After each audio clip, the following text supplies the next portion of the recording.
தேசிய ஜனநாயக கூட்டணியின் குடியரசு துணைத் தலைவர் வேட்பாளராக அறிவிக்கப்பட்டுள்ள சிபி ராதாகிருஷ்ணன் பிரதமர் மோடியை நேரில் சந்தித்து வாழ்த்து பெற்றார். குடியரசு துணைத் தலைவராக பதவி வகித்த ஜெகதீப் தன்கர் ராஜினாமா செய்ததைத் தொடர்ந்து புதிய குடியரசு துணைத் தலைவரை தேர்வு செய்வதற்கான தேர்தல் செப்டம்பர் 9ஆம் தேதி நடைபெறவுள்ளது. இதற்கான வேட்புமனு தாக்கல் வரும் 21ஆம் தேதியுடன் நிறைவடைய உள்ளது. எனவே தேசிய ஜனநாயக கூட்டணி சார்பில் மகாராஷ்டிர மாநில ஆளுநரும் தமிழகத்தைச் சேர்ந்தவருமான சிபி ராதாகிருஷ்ணன் குடியரசு துணைத் தலைவர் பதவிக்கு போட்டியிடுவார் என அறிவிக்கப்பட்டார். இந்நிலையில் அவர் டெல்லியில் பிரதமர் மோடியை நேரில் சந்தித்து வாழ்த்து பெற்றார்.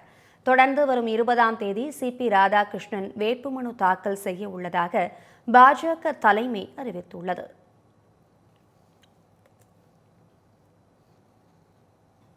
இதேபோல் சிபி ராதாகிருஷ்ணனை மத்திய அமைச்சர் எல் முருகன், பாஜக மாநில தலைவர் நயினா நாகேந்திரன், முன்னாள் மத்திய அமைச்சர் பொன் ராதாகிருஷ்ணன், பாஜக மூத்த தலைவர் தமிழிசை சவுந்தரராஜன், பாஜக மகளிரணி தேசிய தலைவர் வானதி ஸ்ரீனிவாசன் உள்ளிட்டோர் பொன்னாடை அணிவித்து வாழ்த்து தெரிவித்தனர்.